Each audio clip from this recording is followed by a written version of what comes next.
তুমি এখনো বেনামাজি, এখনো সকালবেলা তুমি ঘুমাও, এখনো তুমি আল্লাহকে ভুলে আছো, এখনো তোমার কাছে তওবার কথা তোমার চিন্তাতে আসে নাই। তুমি অনেক কিছু হতে পারো, তুমি মুসলমানের কাতারে থাকবা না। তুমি অনেক কিছু হতে পারো, তুমি ইসলামের কাতারে থাকবা না। যারা নামাজ পড়ো না, তুমি টের পাও না, মসজিদের দরজা তোমার জন্য বন্ধ হয়ে যাবে। তুমি মনে রেখে দিও, মসজিদের সাথে তোমার সম্পর্ক তোমার হয় নাই, তুমি জান্নাতের দরজাও তুমি খুলতে পারবা না। নামাজের ব্যাপারে আমাদের কোনো সহজতা নাই, কোনো কম্প্রোমাইজ নাই, কারোর সাথে আমার সম্পর্ক নাই। নামাজ আছে তো সম্পর্ক আছে, নামাজ নাই আল্লাহর সাথে তার সম্পর্ক নাই, আমার সাথে তার কোনো সম্পর্ক নাই। আপনি ঘোষণা দেন, পরিবেশ সুন্দর হয়ে যাবে, তওবা কবুল হবে, আল্লাহ আমাদেরকে রক্ষা করবেন, আল্লাহ আমাদেরকে রক্ষা করবেন ইনশাআল্লাহ। আল্লাহর কাছে তওবা করে করে কাঁদি, মাবুদ আমাদেরকে তুমি এই গজব থেকে বাঁচাও, আমাদের গজব থেকে বাঁচাও। আল্লাহ যেন সবাইকে হেফাজত করে, আল্লাহ যেন সবাইকে হেফাজত করে।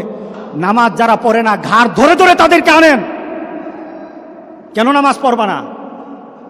তুমি মুসলমান, এই মুহূর্তে তুমি আমরা এক কাতারে দাঁড়াই। এটা যদি আপনার সন্তান হয়, ধরেন নামাজ পড়তে আসো। মুহাম্মদ সাল্লাল্লাহু আলাইহি সাল্লামের কথা কঠিন ছিল নামাজের ব্যাপারে। রাসূল সাল্লাল্লাহু আলাইহি সাল্লাম বলেছেন, তোমার সন্তান 7 নামাজ শিখাও, তোমার সন্তান 10 নামাজ না পড়লে তারে পিটাও। কে বলেছেন? কে বলেছেন?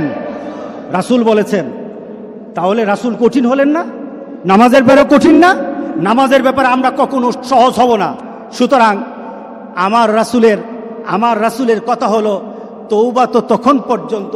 আমার আল্লাহ বলেছেন, লাইসাতিত তাওবাতু লিল্লাযিনা ইয়ামালুনা সাইয়্যাত। একটা মানুষ পাপ করার পর সে তওবাটাকে লেন্দি করে, তওবাটাকে সে দূরে সরিয়ে দেয়, মনে করে এখন না আরো পরে তওবা করব, শালি পরে করতে থাকে, তার জন্য তওবা নাই। হাত্তা ইদা হাদরা আহাদাহুমুল মাউত, যখন মৃত্যুর দুয়ারে চলে যায়,